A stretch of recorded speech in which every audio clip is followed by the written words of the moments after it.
Belgium has become the #1 gateway for Latin American cocaine.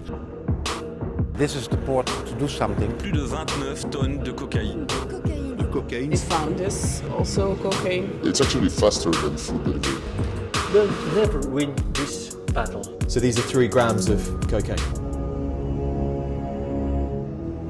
What if I told you that cartels are not only active in Mexico? Would you believe me? Police officers with a lot of weapons open the doors to a group of big containers that look like hiding places. But when they open one door, they find a torture cell full of household items and the scariest dentist chair you've ever seen. And no, this isn't anywhere in Latin America. This in the harbor of Antwerp in Belgium, a country with historically low crime rates. Many Europeans used to think that Belgium wasn't very interesting and would call it dull or even slightly boring. When young Americans go to Europe, they usually skip Belgium and instead go to the Netherlands to hang out in weed bars or London to take selfies with royal guards who look weird. They didn't know it, but Belgium has changed a lot and is no longer boring. Some of the most dangerous drug dealers in the world now fight in the streets with guns, throw grenades, and brutally cut off the heads of their enemies. Drug dealers from South America are now thinking a lot about Belgium as they form partnerships with some of the worst gangs the world has ever seen. Since then, Europe has become more important to the gang than America. Belgium has become the new center of cocaine trade in Europe, at least when it comes to distributing the drug.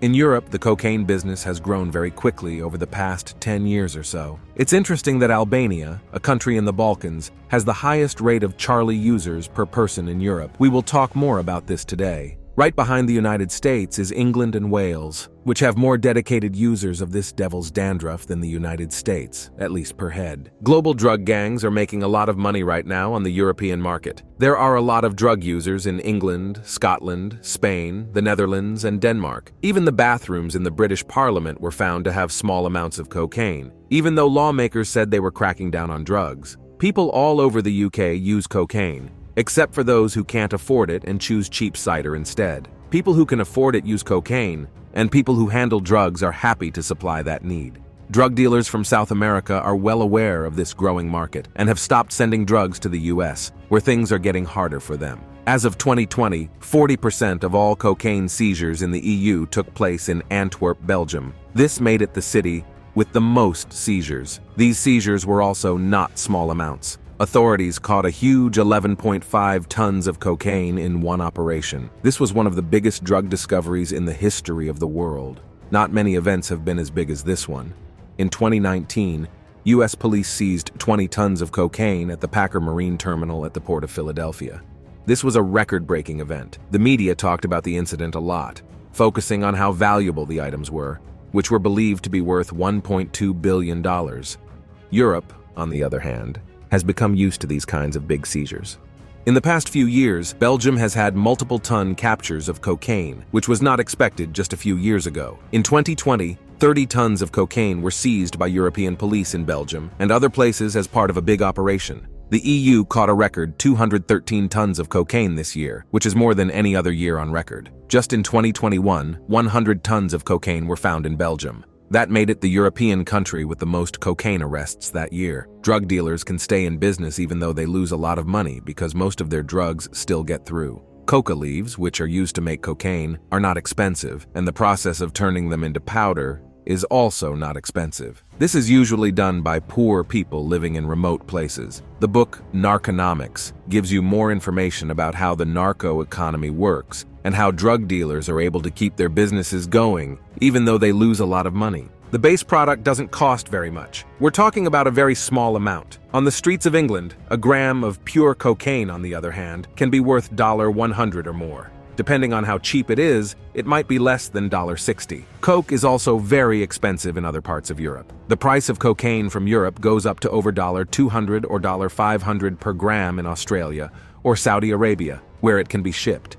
Once it has been refined, a gram of pure cocaine that has been watered down several times may cost less than $1 to a drug gang. When something goes through a lot of middlemen, the price goes up slowly each time. Moving the material, on the other hand, is the most expensive part. When cocaine gets to Europe, its value goes through the roof. Although this happens, a lot of the drug gets away without being caught, and the gangs don't lose much when police operations fail. The European government says that they only collect about 10% of the cocaine that comes into the continent. In other words, even if the cops seize $1 billion worth of cocaine at street prices, billions more are still being sold. One reason groups like Europe so much is that Europeans are very good at organizing logistics. The Germans are known for being very organized, and the Belgians are just as good at it. If someone wants their package to arrive quickly, there is no better way than through Belgium. Some people think the country has one of the best transportation systems in the world, which is why traffickers hold it in such high respect. They like Antwerp a lot because it is the second largest port in Europe, after Rotterdam in the Netherlands. The port receives about 12 million containers every year, so it would be impossible for officials to carefully check each one. This gives drug cartels a chance to hide their illegal goods, and sometimes they don't even try to hide them. They just throw everything into a bag and hope for the best. There are two things that make these crooks so sure of themselves. To begin, they know that it's not possible to check every single package. It's up to chance whether their container will be chosen for review when they send their packages. The police have to work hard to find these secret substances. It's like looking for a needle in a haystack, but they only succeed 10% of the time. It is important to remember that transportation companies lie about arrival times to get people to hire them. They promise fast arrival, usually within a day or 2 days, which is what makes businesses want to use their services. People would likely stop buying from these companies if they told them that their imported goods would not come for a week or even a month. It's also important to keep in mind that many of the things being shipped will go bad soon. If you get a big shipment of bananas a week late, they won't be good to eat because the container will have broken down and started to smell bad. Because so many goods go through the port every day, it would be impossible for officials to stop everything to check each one. So British lawmakers can be sure that they will never get a hidden message on their phones telling them that there aren't enough drugs. There has always been a blow, and that is still the case. There is a lot of trust between Europeans and South American smugglers who think that Europeans are more reliable than Americans. In the US, they get less for their money and have to deal with extradition rules, which they would rather not have to deal with. While the US does more thorough checks on containers, it can afford to do so because it is not as important to the world as Europe is. Because Europe has so many ports, cocaine can be sent all over the world. This is one reason why cocaine use has grown so much in Europe in recent years. Additionally, the growth of new vicious gangs, like poisonous plants growing from the ground, is another thing that draws traffickers from South America to Europe. These gangs have only been around for about 20 years, but they are known for being very violent and not taking any crap. A lot of these gangs' members come from war-torn Balkan countries like Albania, Croatia, and Bosnia, where people have seen directly how violent things can get.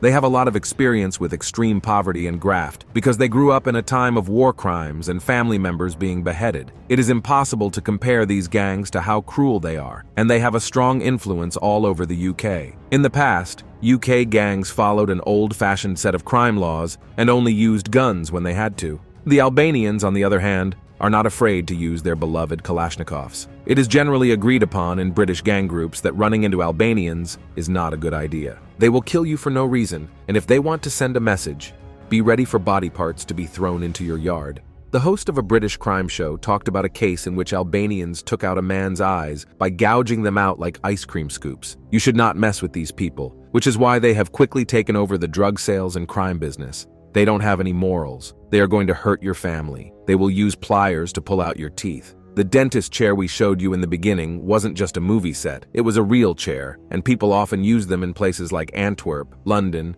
Amsterdam, and Paris. It was said in the news that the chair had straps on the armrests and footrests and was set up for torture. Saws, shears, scalpels, tape, pliers, balaclavas, and black bags to put over the heads of the unlucky people inside were next to it. These are just 2 recent headlines from British media. There are many more like them. Balkan gangs have seized control of a violent network of drug trafficking from Ecuador to Britain. Members of an Albanian drug gang fatally assaulted a man using weapons including a baseball bat, brick, and bamboo stick. Neil Woods infiltrated gangs in the UK by pretending to be a drug dealer. He has written a lot about how, during his 14 years on the job, he saw violence reach impossible heights. Although he used to work as a police officer, he now speaks out against the war on drugs because he saw firsthand how when the police catch a criminal, the gangs get even more violent because they have to take tighter measures. The very violent Balkan gangs have formed because most British traffickers don't want to take the chance of being caught. These gangs don't care about the effects at all. These freshly formed gangs have made deals with other groups all over South America and are known for being reliable, which has made people in South America admire them. In order to make more money, the Balkan mafias have opened up new ways for drugs to get from Southern Europe to Northern Europe. Belgium has become one of their most profitable places. As a result, the country quickly turned into a narco state. A lot of news stories prove that what used to be a pretty peaceful country is now full of street gun battles, grenade attacks on homes, kidnappings, and even torture, including a disturbing story about a meat grinder. The government of the country now says that they have been attacked by narco-terrorism. People from all walks of life are drawn to the money that can be made from drugs. There are just too many money-making opportunities in the drug trade to pass up. In The Drug War: A Secret History, an in-depth and well-researched book, the author talks about how European officials rarely make a big difference in the amount of drugs that are on the streets. They are well aware that they can't win the drug war. What happened in Belgium was bound to happen. It was just a matter of time. One reason for this is that even a good truck driver can become very rich and retire by just moving a large amount of cocaine across a European border. Many former customs officials, police officers, and drug lords were interviewed by the author, who found that a single trip can make a truck driver more than $1 million. A good number of people are willing to risk going to jail for that much money. Some cars are waiting in line to take a chance. Think about how a kilo is worth 60,000 euros in some parts of the European Union, even though it only costs 1,500 euros to make in Colombia. In this case, if the truck driver gets just euro 1,000 for each kilogram they move, they will become a millionaire with just 1 ton. This is a little more than $1 million for only a few hours of work. It is important to know that the usual payment for the driver is 1,000 euros per kilo, even though many other people get paid along the way. The driver is obviously taking a big chance by going to jail for a long time. Additionally, if the kilo is sold for 60,000 euros, but the driver only gets 1,000 euros, 59,000 euros per kilo goes to the European mafias and the Colombians, who usually don't get paid until the shipment gets to its target. There are also people who are responsible for fighting the war on drugs who may get paid. The book also talks at length about corruption, especially how the London Metropolitan Police was corrupted by officers who made a lot of money from drug dealers. These officers could leave early because they knew that even if one load was stopped, another 10 would still get through. It was a good chance to make some cash. In the UK, customs agents have also been involved in illegal activities in the past. Recently, something similar happened in Belgium, where Balkan gangs were paying off officials to make it easier for their supplies to get through. In 2020, the head of drugs in Belgium was caught. The person whose job it was to go after drug cartels was working together with them by giving them useful information that made it easier for them to send their illegal goods. At the same time, someone from the office of the Belgian public prosecutor, as well as other Belgian civil servants, tax officials, hospital managers, and 3 police officers were also linked to these criminal groups. This is a good reminder that Mexico isn't the only place with bad government. For people who can't be bribed, living in fear all the time and needing safety 24 hours a day is common. But even people at the opposite end of the range can be persuaded. It turned out that workers at the Antwerp port were getting $50,000 for not noticing a few containers. This large amount of money, which could easily pay for college, is given to people who are already struggling financially. Given how likely it is that drugs will get into the country, would you be tempted to do something like that? It's likely that you would. And if you don't cooperate, you might be given a very serious ultimatum. Do what they say or suffer terrible results. What would you be willing to do to risk your life and make your children mourn your unexpected death so that cocky London bankers can't get a few grams of drugs and brag about how well they did in the stock market? Obviously, the answer is probably not, which shows how hard it is to stop the flow of drugs. The book The Drug War talks about how the government usually uses spies to help them with their work. However, these informants usually put protecting larger shipments first and only sometimes share knowledge about smaller ones to keep their credibility. He uses police officers and leads them to the wrong place, which leads to the arrest of someone who wasn't doing anything wrong and is now sentenced to 10 years in jail. You might find it interesting that drugs are just as common inside jail as they are outside. The news frequently talks about a big drug bust, but they easily leave out the fact that a lot more drugs got through. These crime groups can do whatever they want. Dritan Rexepi, an Albanian drug lord who set up a cocaine pipeline from South America to Europe, is a good example of this. Even though he did illegal things from a fancy cell in an Ecuadorian jail, Rexepi was recently let go. He is very wealthy because he has a huge network of corrupt government leaders. Since most movies in the US are about American criminals, Rexepi isn't very well known there, even though he has a long criminal record and more daring jail escapes than El Chapo. But don't get the wrong idea. Rexepi has the same amount of power as El Chapo and may even be more cruel. He rules over a huge kingdom, and 5 new leaders would take over quickly if he were killed. The cash benefits are just too good to pass up. It may be in the news that super cartels have been broken up and huge amounts of drugs have been seized, but this is just the tip of the iceberg.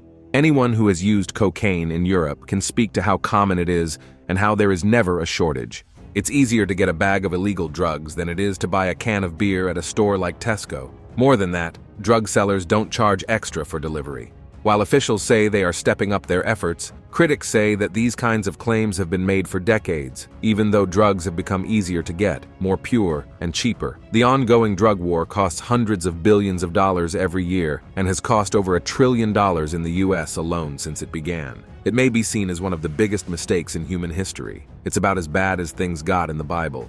In addition, the war on drugs has grown into a huge business that employs millions of people around the world in fields like law enforcement, the courts, prisons, and the manufacturing of goods for police and prisons. Millions of people would lose their jobs if this huge business shut down, and politicians would be laughed at. For-profit jails would be very quiet without drug users who don't hurt anyone. There are more and more people in Belgium and other parts of Europe who agree that the drug war can't go on. Like in the US, many people say that drugs should be seen as a public health issue. For example, Portugal's good results after drugs were no longer illegal show this. These critics want to use the billions of dollars that are currently being spent on fighting drugs to fix this health problem. At the same time, the dangerous people who make a living in this black market would have a harder time doing so if the government took over drug control. Proponents of this view say that since the war on drugs has failed and drugs are easy to get in almost every city in the world, it would be better for people to get safer drugs in a safe place. A book called Chasing the Scream has convinced many people that this is the best way to solve the problem. Many articles in Europe have called for the urgent and historic duty of ending the drug war, which shows that it is a huge violation of human rights. The drug war is the main way that the mafias in the Balkans and gangs in the US and nearby countries make money, so they are very against ending it. In the same way, this ongoing conflict for the past 9 decades has been good for prisons, the cops, and even politicians to some extent. Belgium, which has now become a narco state, is one place where the effects of the drug war are most clear. Frederick Van Loo, a federal prosecutor in Belgium, said in 2021 that he felt bad that some parts of his country had lost all morals. Even though the government recently said it would step up its efforts, another Belgian official admitted that the war on drugs is not working. The government wants to crack down on gangs that have shown they can change to different ways of enforcing the law and turn to more and more horrific acts of violence when things go wrong. In 2022, the Belgian government said that the country's justice minister needed expensive, round-the-clock armed security after an assassination plan was found. It reminds me of the saying, when faced with challenges, resilient individuals take action. Criminal groups like mafias and gangs will always be around if there is a need, and it looks like they are always ready to make things more violent. They have done many cruel things in Europe in the past few years, such as executing state witnesses, bombing a major newspaper with an anti-tank rocket, and putting chopped heads on bridges as a warning, which makes me think of the Middle Ages. Surprisingly, these things happened in the Netherlands, which is now second only to Belgium in terms of horrible crimes. Keep in mind that these are just a few cases of crimes that are happening in Europe right now. The Russian mafia, the Chinese mafia, the Serbian mafia, the Turkish mafia, and the Moroccan mafia, which is becoming more powerful, all want a piece of the very valuable European underworld. At the moment, Belgium has most of this rich market, but that could change at any time. Get ready for an eye-opening look into the world of drug trafficking. Number 5. Traffickers. The interception of this significant shipment of drugs highlights the ongoing struggle to combat the illegal drug trade. Moreover, tackling the root causes of drug production, such as poverty and lack of economic opportunity, is crucial. It is essential to work with affected communities to provide alternative sources of income and address the socio-economic factors that drive people to engage in drug production and trafficking. The global reach of the cocaine trade underlines the need for international cooperation to tackle this issue effectively. Efforts must be made to disrupt criminal networks, address the root causes of drug production, and provide support to affected communities. Ecuador is not known to have significant plantations of drug crops, laboratories for refining cocaine, or major with its long coastline and numerous ports, makes it an attractive transit point for drug traffickers.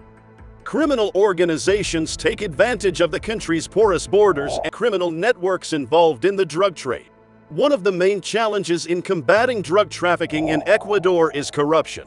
Organized crime groups use their vast resources to bribe officials and infiltrate law enforcement agencies, making it challenging to root out corruption and prosecute those involved in the drug trade. While Ecuador may not have significant drug production or drug traffickers, the government's efforts to combat drug trafficking must be complemented by international cooperation and addressing issues such as Number 4. Venezuela. The Venezuelan Ministry of the Interior released a statement in October 2021 about an anti-narcotics operation that took place in the state of Zulia. The operation had significant implications, as the military was able to destroy 8 cocaine laboratories and seize nearly half a ton of cocaine, as well as almost 10 tons of coca paste. Additionally, 32 hectares of coca crops were eradicated, and over 300,000 plants were destroyed. This operation is noteworthy because it demonstrates Venezuela's commitment to combating drug trafficking in the country.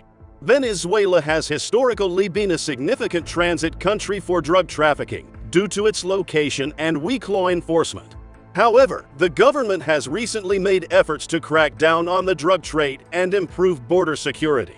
The destruction of cocaine laboratories and coca crops is a critical step in disrupting the drug trade, as it limits the supply of drugs available for trafficking.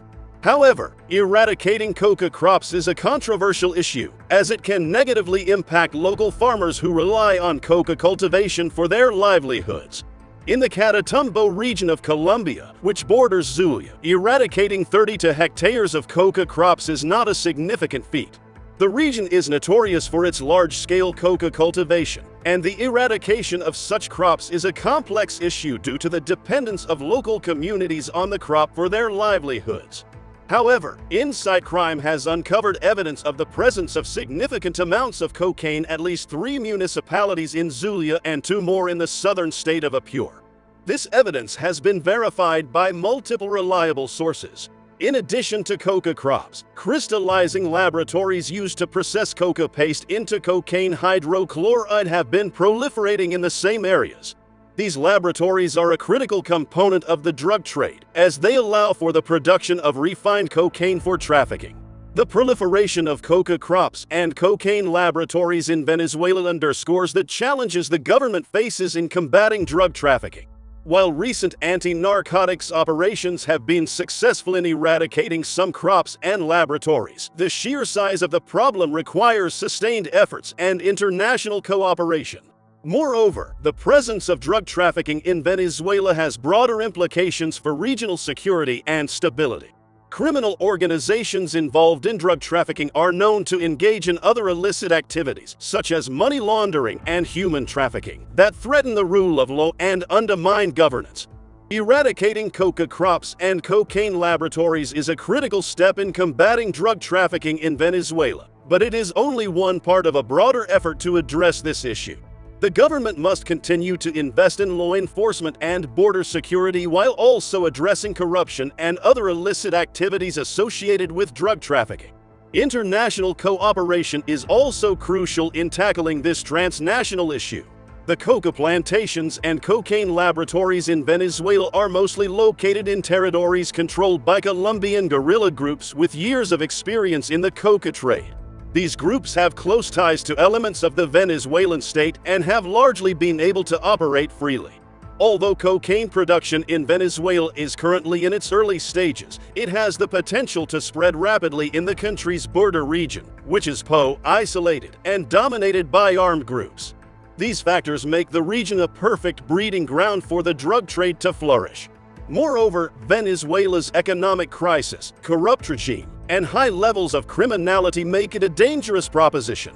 The proliferation of the drug trade in Venezuela poses significant risks not only to the country but also to regional security and stability. Criminal organizations involved in drug trafficking engage in other illicit activities that undermine governance and the rule of law, such as money laundering, human trafficking, and arms smuggling. Number 3. Bolivia. Coca cultivation has been a part of Bolivian society for centuries, and the Yungas region has been the traditional hub for coca cultivation. However, in the 1980s, the Chaparral region in Cochabamba became a significant coca-producing area, and some of the production was exported to the international cocaine market. The U.S.-led war on drugs aimed to criminalize and eradicate coca cultivation outside the Yungas, but this effort was met with resistance from the Cocalero movement, which grew in power and capacity to organize. Violence between drug police, the Bolivian armed forces, and the Cocalero movement occurred intermittently between 1987 and 2003. The Cocaleros emerged as a powerful political force during this period, and they co-founded the Movement for Socialism, political instrument for the sovereignty of the People's Party. Both the Yungas and the Chaparral coca growers have advocated for policies of social control over coca cultivation, which involve maintaining a predetermined maximum area of cultivation as an alternative to drug war policies. In 2005, Evo Morales, a union leader for the Cocaleros, was elected president of Bolivia. Morales pursued a policy that combined legalizing coca production in the Yungas and the Chaparral regions while eradicating the crop in other areas. Under his administration, coca production became legal, and Bolivia withdrew from the UN Convention on Narcotics, which had mandated the criminalization of the plant. The Morales government also implemented a zero cocaine, but not zero coca policy, which focused on reducing cocaine production while promoting legal uses of the plant. However, Morales was ousted in 2019, and his successor, Luis Arce, has maintained a similar policy towards coca cultivation. The Bolivian government has implemented policies to promote the legal consumption of coca leaves, which have been a part of the country's cultural heritage for centuries. In Bolivia, coca is used for traditional practices and is considered a sacred plant by indigenous groups.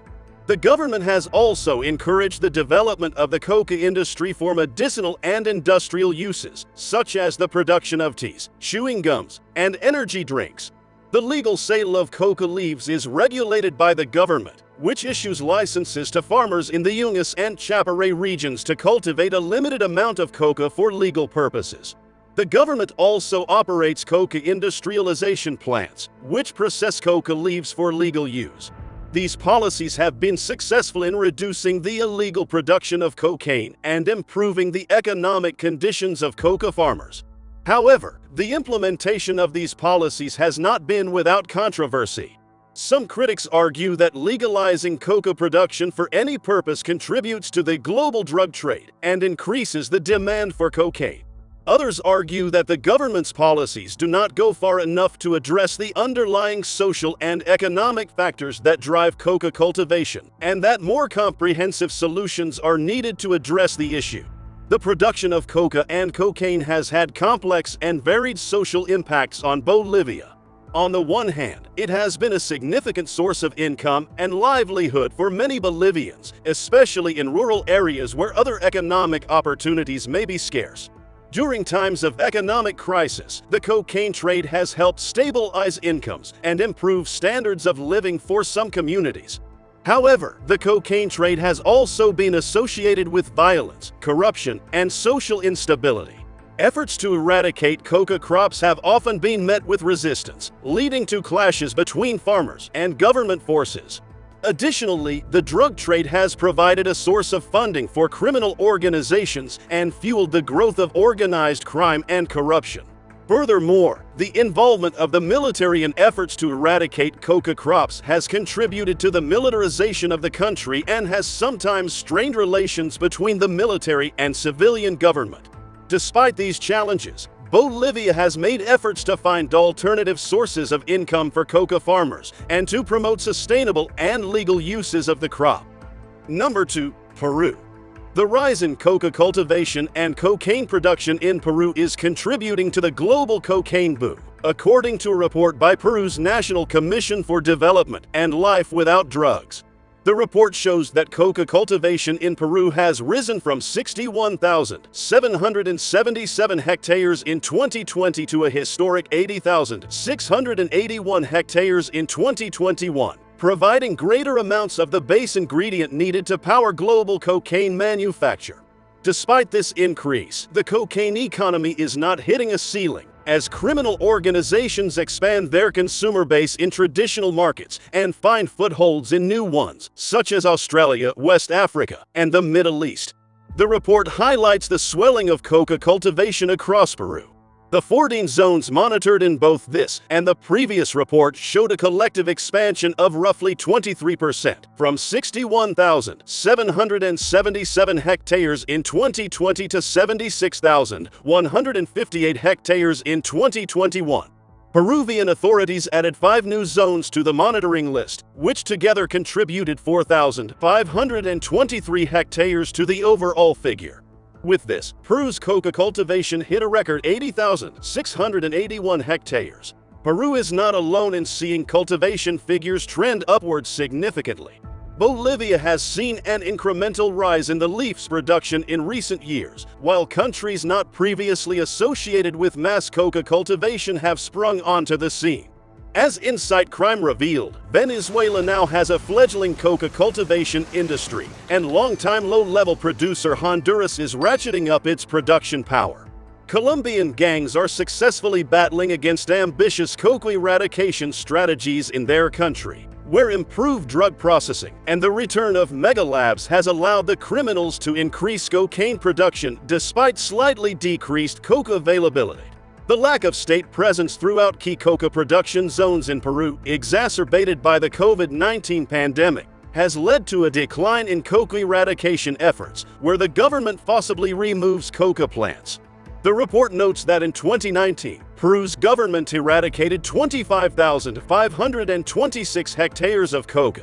In 2020, the figure plummeted to 6,273 hectares, and in 2021 it shrank again by nearly 500 hectares. Pedro Yaranga, a security expert, laments a lack of political will to maintain eradication efforts. The traditional coca-growing region in Peru, the Apurimac and Mantaro River Valley, accounts for 40% of the country's coca production. Crops here grew by another 15% between 2020 and 2021. The VREM is the country's top producer of both the drug's base component and the final product of crystallized cocaine. Small family clans have long controlled production and work under the protection of the Shining Path, also known as the militarized Communist Party of Peru, the deadliest non-state actor in the country. Border departments were runners-up in coca cultivation growth. In the north, the Department of Loreto, which borders both Ecuador and Brazil, now accounts for 12% of Peru's cultivation. Puno, a southern department that borders Bolivia, is responsible for 8%. This proliferation along Peru's Brazil and Bolivia borders is of special concern, as it is a region with a relatively low state presence, making it an attractive location for drug traffickers. The report underlines how Peru's expanding coca growers have helped boost cocaine production in Bolivia and catalyze deforestation in the Peruvian Amazon. The lack of political will to maintain eradication efforts in Peru is a concern, as is the shifting regional attitudes toward eradication efforts. Number 1. Colombia, the world's largest producer of cocaine. Colombia has long been one of the world's main producers of cocaine, and despite efforts by the Colombian government and its allies, production remains at near-record levels. The United States has been a key partner in the fight against drug production in Colombia, providing funding and support for eradication programs. However, with the incoming administration of Gustavo Petro, there is likely to be a shift in priorities. Petro has been critical of the traditional approach to drug eradication, which has often relied on manual eradication and aerial fumigation. Instead, he has emphasized the need for development programs that will provide alternative sources of income for farmers who currently rely on coca cultivation. Peru has also expressed concerns about the impact of U.S. free trade policies on Colombian farmers and has called for a renegotiation of the free trade agreement between the two countries. The United States has said that it is willing to work with Peru and the new administration on a wide range of issues, but it remains to be seen how the two countries will cooperate on drug eradication efforts. The United States has historically placed a great deal of emphasis on the need to reduce drug production in Colombia, but Peru's approach suggests a different path forward. Meanwhile, the White House's statement also highlights the continuing problem of cocaine production in other countries, particularly Peru and Bolivia. While efforts to reduce drug production in Colombia will likely remain a priority for the United States, it is clear that this is a complex and ongoing challenge that will require a multifaceted approach. The high number of deaths in the United States due to drug overdoses is a stark reminder of the need for continued efforts to reduce drug production and trafficking. Well, that's all for today's video. We hope you found this information insightful and informative. Don't forget to like and share this video with your friends and family, and leave a comment below on what you found most interesting. Also, make sure to subscribe to our channel to stay updated on our latest content. Thanks for tuning in, and we'll see you in the next one.